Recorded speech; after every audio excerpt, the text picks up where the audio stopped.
publication doing things different. We are an in-depth story-sharing magazine with the truth of the matter at the heart of everything, always, in all ways.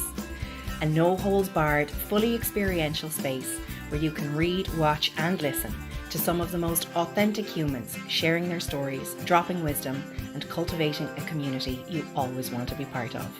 Are you ready to go all in?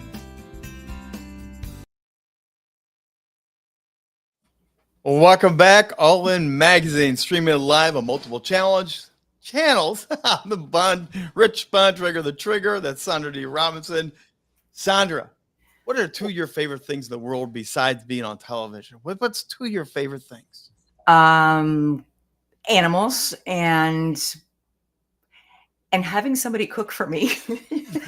Okay, food and entertainment, and we're going to cover them both today. I'm amazed by people, and when I was doing some research and studying our guest today, he just amazes me. I'm so excited. I'm looking at how easy it is for him, and think of myself in the kitchen, and I'm just amazed by people that can just go in there and do what he does and create. It's artistry to me, so I think it's gorgeous. And whereas I know how to make nachos and hamburgers on a grill. That's the extent of it. So we're going to welcome our guest here today. Paul Treyvaud is the owner of the multi-award-winning Treyvaud's restaurant. And he has quickly built a reputation in Ireland of being one of the most unconventional chefs and TV presenters with his TV shows, Cooking with Treyvaud, Treyvaud's Kitchen, and Treyvaud's Travels. I think there's a theme there, isn't there, Sandra? Yeah. So, Paul Treyvaud, we're going to have you come on in, join the conversation. Welcome to All In Magazine, Paul. How are you doing, guys? Thanks very much for having me. Looking forward to this. That's what, and again, there's the kitchen right there. So what are you whipping up today, Paul? What was your first thing you whipped up this morning in the kitchen? Oh, well, the first thing I whipped up now was a kind of a flat 7-Up and a bit of toast because we had a bit of a party last night.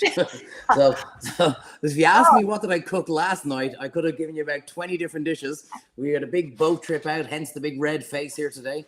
We were out in Skellig Islands where Luke Skywalker was found in one of the Star Wars movies. And we were out there for the whole day on the water, and it was absolute bliss. I actually put a little video up on my Instagram and Twitter pages and all that kind of stuff. And it's actually spiritual. I'm looking up this like a haunting kind of like island and 300 dolphins. I didn't count them all, but there was about 300 jumping all around the water. And it was and there was a beer or two had on the boat as well. So it was a brilliant day, I have to admit. That's what they call a megapod. Did you know that? When you have many dolphins, that's such a cool experience, isn't it? I've had that happen. It's just amazing. I've never seen anything like it. I mean, they were literally jumping out of everywhere. It was unbelievable. It was absolutely like just made my day. It is kind of otherworldly, isn't it? Yeah, I mean, like, we were kind of getting excited. If we saw a couple of dolphins, 5 or 6 or 10, it'd be great, you know. And next minute, we're surrounded by them. I've never seen anything like it, I have to admit. You are a manifester, Paul. So. Yeah, I felt like Aquaman. I put my hand into the water. Next minute, there's 300 dolphins around that I was going, Jesus, what the hell? We've got an awesome from our live crowd there tonight streaming along. So thank you. And chime in, ask questions as we go along. But so what got you into this whole chef, restaurant, cooking? Again, you heard me say it. I can do nachos, buddy. That's as good as it gets. Well, at least you can do something. At least you'll never starve. It was your father. Was it your father? Yeah, so you 100%. grew up actually experiencing culinary delight, right? Yeah, I mean, so Dad would have been the original master chef here in Ireland, which back then it didn't mean winning a 2-week TV show, you know, hosted by Gordon Ramsay. It meant you actually, you know, you did the gig and you worked your ass off and you blood, sweat and tears. And, you know, it was 6 days a week in the hotel or in the restaurant where you worked, and you do 1 day a week in the college. And if you had any spare time, you weren't asked. You were expected to go down to the local butcher and master his craft on your time off, or the local fishmonger and that kind of stuff. And if you didn't do it, well, then you just weren't going to make it. This is going back now. That is 88 actually now in June. So this is going back about 60 odd years ago. But his hard work paid off. He worked in some of the most famous hotels, the St. Moritz, the Bad Rutz Palace in St. Moritz in Switzerland, one of the most expensive hotels in Europe. And then he cooked for this little known boxer, a guy called Muhammad Ali. Don't know if you've ever heard of him. No, never.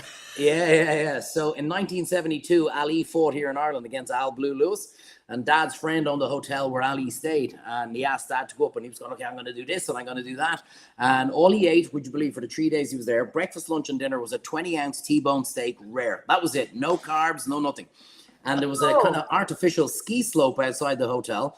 And Ali's cardio training was 6-pound lead boots, and he used to run up and down the hill, then come back in and eat his 20-ounce T-bone steak. So Muhammad Ali signed the menu of the hotel and gave it to Dad, and said, "From the greatest to the greatest chef, Muhammad Ali." And Dad's given it to me. So that's kind of the inspiration of where everything came from. He cooked for Frank Sinatra, Princess Grace. Dad cooked for quite a lot of well-known people back in his day. And as a kid growing up, I'm seeing him in the kitchen, and I used to go into the hotel where he worked, and I'm watching this guy, and I'm just going, oh my God, like this was back in the day. You didn't order in steaks into a hotel. You ordered in a couple of cows. And, you had the butcher in the kitchen. You didn't order in fillet of fish. You ordered in bags of fish, and you did everything yourself. Like, so it was incredible. And I'm just looking at this and I'm going, that's for me. Even though my mom tried her damnedest and her hardest not to have me go into it. I wish I listened to her now, actually, now that I think of it. But she goes, don't go into hospitality. Don't go into the hotels. And well, here I am. But what do you think she would have rather you done? Probably a boring accountant. Sorry if there's any accountants listening, but probably one of these Monday to Friday 9 to 5 gigs that you're kind of going, so you're off the same days. You're still doing all the hours probably that your father did, are you not? I mean, it looks like you're having a ton of fun, but it looks like you're working just as hard as you described. Yeah, exactly. Well, you know what they say, if you love what you do, and job is not really a job. So, which thankfully is a good thing at the moment, because there's not too much money to be made run the restaurant at the moment. But so at least I go in and I go, well, I think I love this, but hey, here I am. So what got you to jump into the TV, creating your own TV show? What made you move from the kitchen to camera and lights? Well, it's funny actually, because back in 2010, so we just come out of this big world recession in 2008. And in 2010 was the first time we started seeing a bit of kind of movement, bookings coming in for Christmas. And I was going, oh, okay, we're coming out of this now. And then in the Christmas of 2010, we got snow. You need to understand how the Irish work. So we've had 3 weeks of sun here now at the moment, right? And none of us know what to do, okay? Because we think we've either used up the next 4 years of summer, or else the last 5 years where we didn't get snow, or we didn't get the sun. So now we have snow. And we're kind of going, all right. So we were getting cancellation after cancellation. And this booking came in and canceled for 2 weeks' time. And I went, but the snow is today. And they were going, I said, like, it could be 22 degrees tomorrow. This is Celsius. I don't know how you work that in Fahrenheit. I said, like, the sun could be shining tomorrow. I mean, like, why are you canceling? No, the snow. And they said it's going to be bad, day. So all of a sudden they canceled. So I got my phone. This is now a real old phone, one that you actually flicked open. I went to the top of the Kerry Mountains. I had a few scallops, a little bit of black pudding, and a little bit of kind of local veg. And I went up to the top as high as I could in the Kerry Mountains. I was in a pair of shorts, a T-shirt, no socks. And I cooked this dish, and I called it freezing my scallops off. And when I uploaded it onto Facebook, like, I woke up the following morning and there was about 500,000 views. Now, back then, 500,000 views was 500,000 views. It was good. I was going, what the hell? So I said to myself, look, I can't stop. I don't want to be a Chesney Hawkes who was a one-hit wonder. I am the one and only. I want to come out with another video. So I said, I'm going to do stuff that's different. So I climbed up a tree, about 150 feet up in my brother-in-law's tree. I should have made a video of me climbing up the tree, because it was just nuts. And my cameraman who came up with me was basically holding my phone. And I had quail, and I wanted to have a couple of quail hanging from the tree. And he goes, no, that might be a bit too much. You might offend people or scare people that. But everything I was doing was a kind of a hidden agenda. Say, look, all these TV chefs, they're all full of crap, basically. Right? They have no idea what they're talking about. They're absolutely nonsense. Popularity has superseded ability. I said, so I want to show you how to actually cook stuff. So my hidden twist on that was, forget about, local this and local that. Go back to where it all comes from. And that's why I'm cooking the bird in the tree. But my joke on them was quails can't fly. So that was, you're not going to find a quail in a tree. So that was me kind of taking the piss out of these guys. Anyway, this started getting a bit of traction, and, people started noticing. Next minute, the press are picking up on it. Yeah. And then Simon Cowell ran this it was kind of like Britain's Got Talent or America's Got Talent kind of thing on YouTube. And he had all these different categories, and one of them was cooking. So I went for that. Why not for the crack? I'll do it. And the team had to be green and yellow, which was perfect, because that's the colors of the Kerry flag here in Ireland. So green and yellow. So I went outdoors and I was cooking this dish, and I was, having a bit of crack. And then we discover who's the judge of this. Only Jamie Oliver. So Jamie Oliver turns around and he goes, I can't pronounce this guy's name, a bit like you, Rich. It's Treyvaud. He said, I can't pronounce this guy's name, but I'm telling you, he's one to watch. And I didn't give a damn if I won it or came last. When Jamie Oliver endorses you, something like that, he's now following me on Instagram and Twitter, and we exchange tweets all the time. And so he turns around and he goes, "This is a guy to watch," and that changed everything, because now the Irish press went, "Jamie Oliver said this guy's a guy to watch." So now I'm put on one of the biggest Saturday night TV shows here as well. Yeah. And then there was a channel called Irish TV. Unfortunately, it didn't last, but it was this brilliant idea. They were going to conquer the world. One of these great ideas that just doesn't materialize. But anyway, so they were going into the States, and it was for the Irish diaspora all over the world. And this guy turned around and he says, "Look, we want to give you a TV show." And I was going, "Okay." And he goes, "But it's going to take us, 6 or 9 months to kind of come up with the show." And I went, "No problems." He says, "Is there anything you can do between now and then?" I said, "Sure, look, I'll re-edit my YouTube videos and we'll put that in." These were filmed like with that same crappy phone that started off. There's no light, there's no nothing, but I had a point. And my point was very, very simple, that it doesn't matter the lighting, the sound, the technicals, any of that kind of stuff, the director, it's the content that's key. And I said, these guys will sit and watch this. If they like my cooking, if they like the personality, they'll sit and they'll put up with the sound being crap. They'll put up with, that some guy walked in front of the camera that shouldn't have been there. I was doing, one of the scenes was there was a load of deer in the field behind me, and I was cooking a venison dish on the boot of my car. And every car that went by was, beeping the horn, "Hey, hey," and I'm like, "Hey," and this is on TV. And they're going like, but people loved it. So then he said, "Right, you can do your own cooking show." I didn't realize at the time he meant like, as in, you can do your own cooking show. So the camera crew arrived down, and I was going, "What's the story here, lads?" And they were going, "I don't know. We were just sent down to film you in your house." Jesus. So you know what? It was brilliant, because there was no rules. There was no nothing. And I remember the camera guy the director turns around to me and he goes, "You've only got one steak for this dish." And I was going, "Yeah." And he goes, "What happens if you burn it?" And I went, "Well, what happens if you forget to turn your camera on?" I said, I won't burn anything. You just make sure I'm in shot, and you make sure you follow me. That's all you got to do, and the rest will take care of itself. So it started getting a lot of traction, and it started getting, really, really well. And then, unfortunately, the channel it was going into the States, it was going on Comcast over in the States. And unfortunately, there was a bit of a disagreement between owners and money and all that kind of stuff, and they went belly up. And then comes in a bigger channel, Virgin Media here in Ireland, and they went, "What's the story with your content?" And I went, "Well, like, I own it." And they went, "Well, we want it." And I went, "Fantastic." So then I got my travel show, Cooking with Treyvaud and Treyvaud's Travels on Virgin Media. That got a lot of international kind of attention. And then all of a sudden it's on Prime USA in Canada. It's on a couple of different streaming platforms over in the States. And then came in the big cancellation. And that kind of knocked everything square in his pants then. So that's a great place to take a commercial break. We're going right back. Everyone strap in for the second half of All In Magazine with Paul Treyvaud, but we're going to be back in just a moment.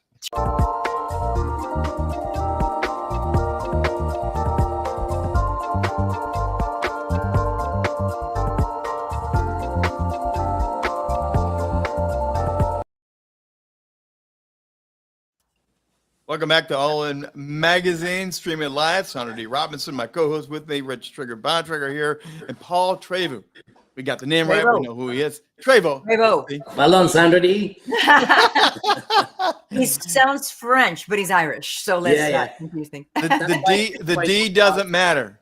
The D doesn't matter. Exactly. Hey, now, you left us off with everything being shut down, changing.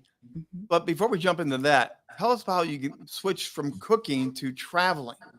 Because now you also got into travel shows, man. How cool. Yeah, no, that was amazing. And actually, out of all the things, because again, the Irish TV guys loved the originality. It's kind of like a guerrilla style recording that we were doing, because there was no script. There was no script. And it was great. You didn't have to come in and hit a line with a buzzword or this one sentence that you practice all the time. It was, "Listen, I'm cooking. Just shut up and listen to me, and you'll pay attention. You'll learn how to cook the dish." And that was it. So, what did he say? Just listen. If you listen, you'll hear you'll hear how to do it. Anyway. So I had always wanted to do travel show, because there's nothing better than promoting it. I'm unfortunately, as you can tell, I don't have the physique of a professional footballer, so I don't get to put on the green jersey to represent my country, but I can by promoting the country in a travel show. So this was nuts. So we basically had 12 days, and the Irish TV guys said they wanted 9 episodes. Now anybody who's involved in TV, and there's no research, there's nothing done, right? So I have to get 9 episodes in 12 days. This is insane. So I was very lucky. I had a couple of good friends that were located in, in a big rugby pitch and all around Ireland in some really good places. They could organize everything for me. So I said, look, I'm coming down here. I'm going to film this. I'm going to film that. And I'm going to do this and blah, blah, blah. Great. So it was insane what we did. But we pulled out 9 episodes. And one of them is a place called Dursey Island. And it's the only cable car that goes from the mainland out onto an island. And they said, look, whatever you do, just, the actual cable car, it's a bit rickety and it's a bit kind of shook. So don't be doing too much jumping around because they know what I'm like, So I said, all right, great. And they said, and can I film anything cooking in? And they went, no, it's a small cable car. You can fit 4 people. You can't cook. And I went, okay. So anyway, I'm in the middle of the cable car, shut over the doors. And you can see this on Prime. So all of a sudden, we're about 100 yards away from the mainland. And this takes maybe about 25 minutes to go across. And I turned to the cameraman and I said, right, get your cameras out.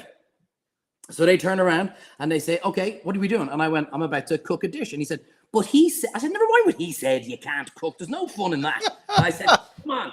So all of a sudden I'm cooking this prawn cocktail dish on the cable car. And it was just, it was amazing. So I got to do this in 9 different locations around Ireland, promoting the country. Wow. Yeah. So I have to admit, it was fantastic. Now, you did tick off the powers that be when it comes to media. You went so unscripted, all Paul. Again, we talk about being all in. You went all in, and you got shut down on TV. Can you tell us about some of that? Yeah, so it was very simple because I was very unique in what I was doing, because it was kind of guerrilla style, because it was different. I was getting a huge amount of attention, and I was getting a massive following on all my socials, from Twitter, TikTok to you name it. And then we came into the world of COVID. Now, I know what the kind of the shutdowns and the conditions you had over in the States were similar to Ireland, but we went to the extreme. We shut down longer than anywhere else. And it was silly, stupid things, So all of a sudden, if you had a €9 meal, you could eat, you could go out, you could eat. And I'm kind of going, what, does COVID know you're eating? If you stood up, you had to put on a mask. If you sat down, you could take it off, And I was going, what, does COVID know, how high you are? Like, if you stayed in a hotel, no problems. But if you didn't, I thought, how smart is this bloody virus that it knows if you're standing up, it knows if you're eating, and it knows if you're staying the night. So, of course, I started getting a bit cheesed off. And me being me, I started calling out the government. Now, go back 2-3 years ago, I didn't have the social following that I had. Roll it on to COVID, now I do. So I'm interacting with about 4 million people a month on all my socials together, which, okay, it's no Kim Kardashian, even though I do have a better ass than her. It's no Kim Kardashian, but it is serious numbers here in Ireland, right? So I'm hitting 4 million people a month, and I'm turning around saying, listen, our governments suck. So next minute, they're kind of going, actually, hang on a second. Because like in the world, you've got 20% to think to the left, and you've got 20% to think to the right, and everyone else is in the middle, and they're up for grabs to be influenced. Now, I don't have $1 billion kind of marketing tool to turn around and try and influence them. All I have is my mouth, and hopefully they like it. And they did. So I'm turning around. Our Taoiseach, our Prime Minister, Micheál Martin at the time, says, I'm going over to meet the President, Joe Biden, and give him our traditional bowl of shamrock for St. Patrick's Day. And if that guy gets on a plane and goes over to the States, I'm opening my restaurant tomorrow. Because I think we're in a global pandemic, and I can't leave 5 miles outside of my house, but he can hop on a plane and go to America. Enough of this nonsense. Absolutely enough. So all of a sudden, that started getting a lot of traction. And I'm doing loads of radio interviews. And I get called, you got to come in and say this. You got to come in and say what you put on your tweets and all that kind of stuff. The next minute, it stops. But by 3-4 weeks into it, it stops. So I'm getting the producers of the radio shows and the TV shows and the press going, we can't have you back on again. And I was going, what do you mean? It's because they can't argue with you. What do you mean? Is that not a good thing? And they went, no, we only have one client at the moment that's paying for advertising, and it's the government. And you're going completely against their narrative. Now, listen, I'm no conspiracy theorist or any of this kind of stuff, but what I was saying was opening people's eyes and their minds to turn around and go, hang on a second. Something's gone. So then roll on 2 years after the pandemic is over, and all of a sudden things are supposed to be getting better, and we're going, right, well, we're going to be in for a bumper year. And then Ireland, pretty much like the States and pretty much like a lot of other countries around, all of a sudden we're flooded with mass immigration. Yes. And I'm going, whoa, hang on a second here. We're giving away all this hotel space, all this kind of Airbnbs where people can come on holiday and stay, to these guys who will never work, never do anything. And I was turning around saying, but these guys are scammers. So I was calling every single name under the sun. Yeah, racist, fascist, far right, Nazi, call everything. Thankfully, I literally am as Irish as they get, and that kind of stuff doesn't bother me at all. I'm saying it's a fact. What I'm saying is true. So all of a sudden they're going, well, we're definitely canceling this guy. So I had another show that was I had a brilliant TV series. Yeah. Treyvaud travels to Shannon, and all of a sudden it's pulled. And I go, what do you mean? He says, because they can't put you on because you're going against the complete narrative. And we were supposed to be getting into, hopefully going to go into PBS, and all the funding went.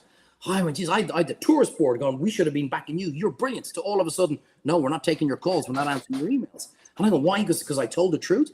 And the crazy thing is now, roll on the clock 2 years' time, our government is coming out saying exactly what I said 2 years ago, that apparently was far right, that was apparently fascist, that was apparently all kinds of stuff. And they're saying, yeah, and they've even admitted that what's come into the country, between 80 to 90% is illegal and shouldn't be here. And I'm getting a little bit political, but I'm just kind of paint the picture as, so if you've got somebody who's, first of all, not afraid to say what's on his mind, who's not afraid to say what most people are thinking, and has no consequence of, I don't have a boss who can turn around and say, listen, hey, what the hell are you putting up on Twitter? I'm going to sack you. So now all of a sudden I'm saying what most people are thinking, and now it's a problem for the government. So how do we deal with that? Pull them off the TV. So you got censored, you got shut down, you went all in. Mm-hmm. Yes or no? Do you regret it? Oh, I'd do it all again tomorrow with a heartbeat. Because did it help so you're shut down on the shows, but are people flocking to your restaurant? Oh, we're getting so many people from it. I'm a lot of things, but stupid isn't one of them. And if I ran down the street in Killarney where my restaurant is, if I ran down butt naked and people said, I'm not going into his restaurant, he's mad, right? But all these kind of things were affecting business because of other people's decisions and other people's policies.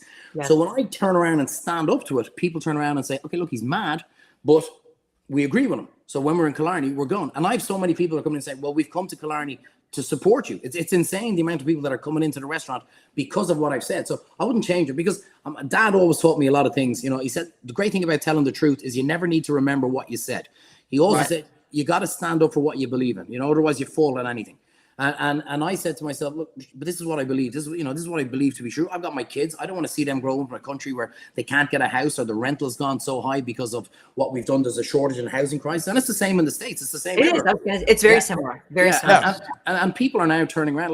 Like what killed me most is I would have done anything to get into the States. I was really close getting into PBS. And then the funding went. I have an international distribution company there in New York that deal with my stuff.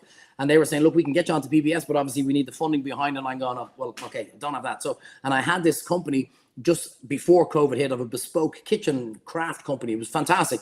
And then he said, look, we got to pull the plug on this because, we can't trade and we don't know where this is going to end and we don't have the money and blah, blah, blah. So if I could get into the States, I could give a big to the Irish government and go, I don't need you now, lads. I'm actually over there in the States. And that's the only way to really shut them up, is to get so big that then they can't ignore you anymore. So what's next, Paul? Is there a new show in development? Are you going to go bigger? What are you cooking up? Well, I have that show, the Shannon series, and it's nuts.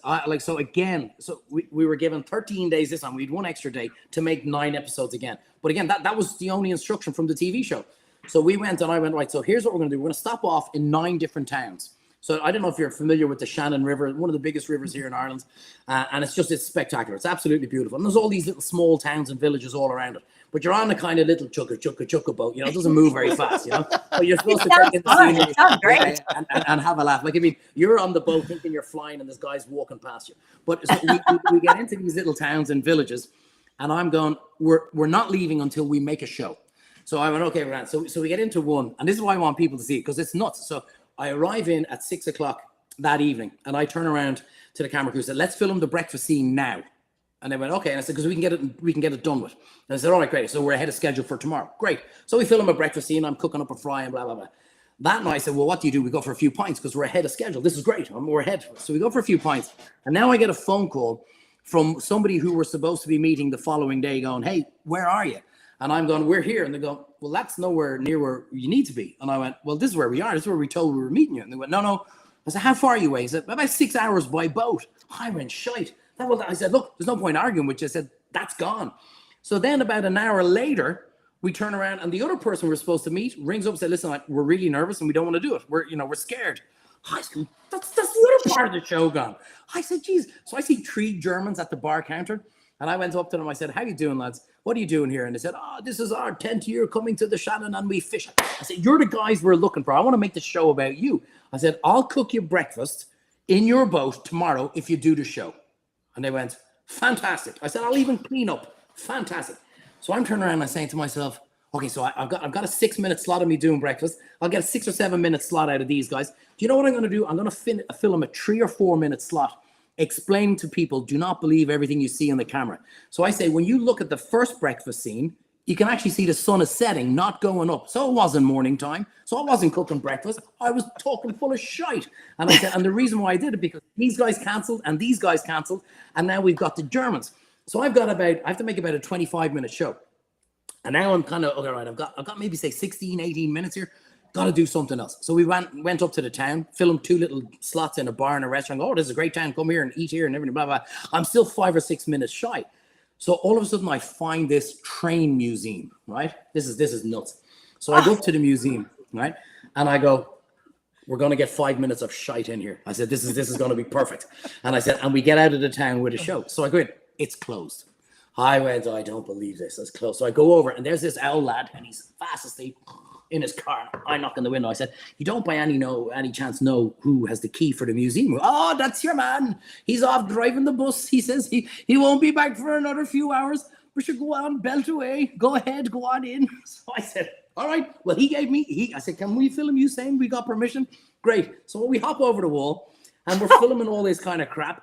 And I turn around and I go, that's not going to be 5 minutes. And so the cameraman and the director, they go off and they're trying to get these fancy shots, B-roll as they call them, of the train track and all this kind of crap. And he goes around a corner and I'm going, the actual train is due to come in about 5 minutes. We need to get the hell out of here. If we're seen in here, we're going to be shot. So anyway, he comes back around the corner. He's going, oh my God, come down here. So I run around the corner and it's like this airplane and old vehicle graveyard. And it's like hundreds of half a plane, the first ever ambulance that was in Ireland. I was going, what the hell? Where? I said, forget about what we filmed. Let's film this. So we filmed loads of stuff in that scene. And when we put it all together, it was just the craziest show ever of a travel show. But the point was, you'd never know this exists here in Ireland. And now you do because I've told you about it. And we got no permission, but it made one hell of a show. So I would love to get that. I would love to get funding to get that, obviously in Ireland, but I'd love to get that into the States somehow because I know the American people would just love it. Oh yeah, I mean, we enjoy just listening to the stories, and I've watched quite a bit of your shows, and you definitely have the charisma that people look for. And it was interesting when you said earlier that it's not so much the lights, the camera, the this or that, it's the content. It's energy, it's your energy, it's your passion for what it is that you do that I think really attracts people. And when you speak the truth, that's so rare. I think it has been so rare that I love that you're doing this because hopefully you will inspire more people to speak the truth as well. So thank you very much. Thank you very much. And here's Paul's website. So let's get cooking with Paul and tell us what they're going to find there. So I actually do most of my stuff on the socials now, on the social media, because I just find it a much better way to interact with people. So you kind of got my story, my kind of the bio and the history of where I've come from and what I've done.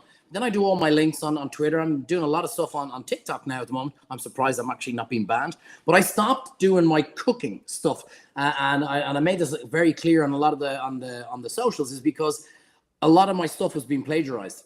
And I went, I'm not going to give anybody any ideas or any hints. If somebody wants to see me on it, they're going to have to pay for me to do it. They're going to have to give me a proper show to do it. So I've gone very political. There's a bit of fun. It's a bit of crack. The odd time I'll be cooking away, doing something, and I kind of just for a bit of lighthearted entertainment and stuff. But yeah, so it's, and just every day, those numbers on socials are going. I said 4 million people a month is I'm pretty happy with those stats at the moment.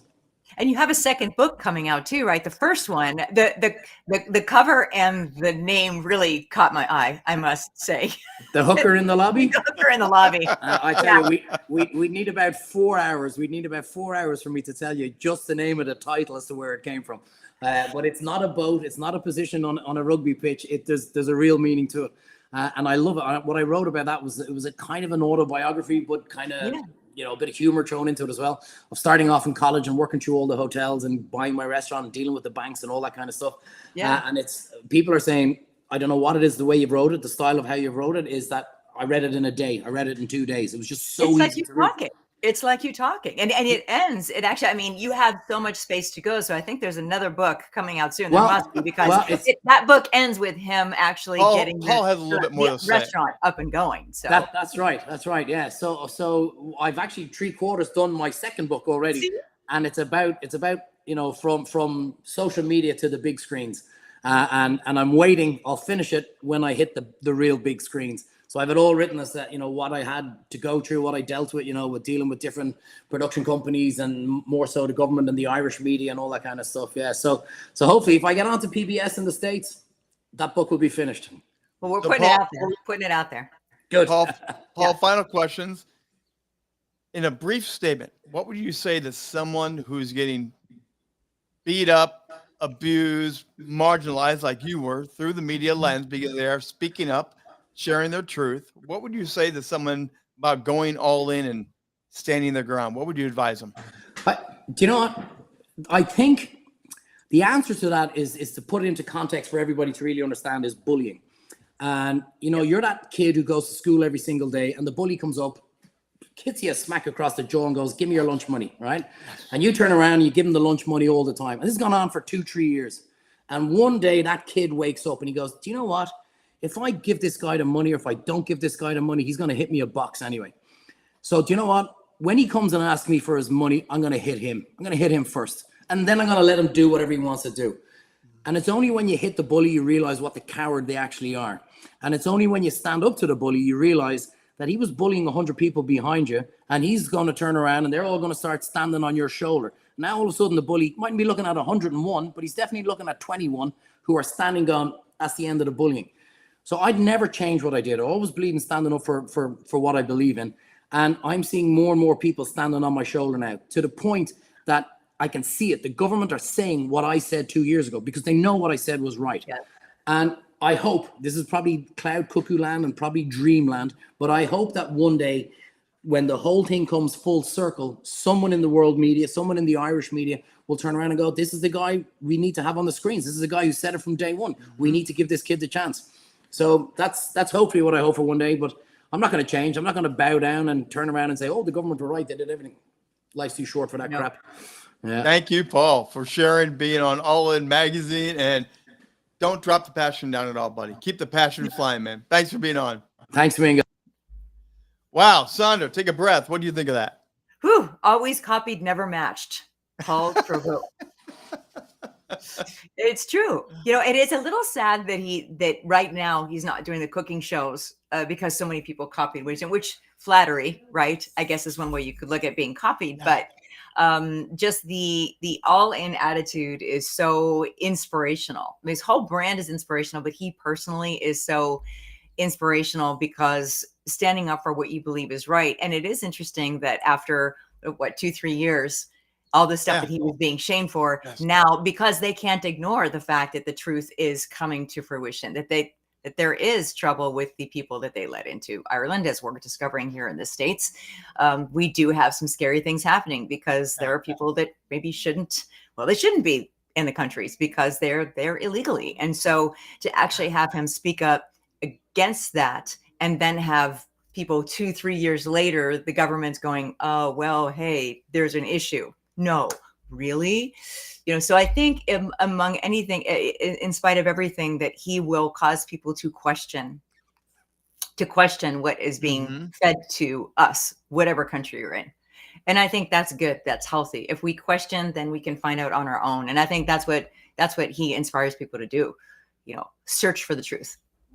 By the way, hit the QR code, subscribe to All In Magazine. You get great video interviews like this that are also embedded into the magazine. There are other contributors that also add to the magazine content, and it's an incredible discovery magazine. And Kira Hennihan, who is the creator, producer, editor extraordinary, is bringing these amazing guests and people together to be an All In Magazine.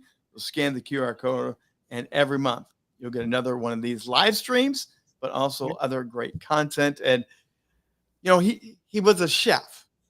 He was just a chef, just a guy. Just a chef. And then he began to open up his mouth and talk about bigger things. And great food, awesome food. Oh, yeah. But you never know what you may say to spark something and raise the consciousness, raise the And discussion honestly, level. he was a chef, but he was making gourmet dishes on the side of a river on rocks. So, Yes.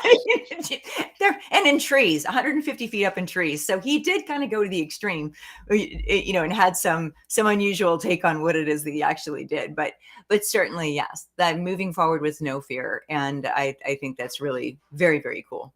Very cool. So join us again next month. We'll be back again for another All In magazine.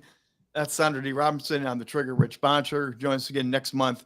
And again, subscribe and find out what else is happening with All In the magazine.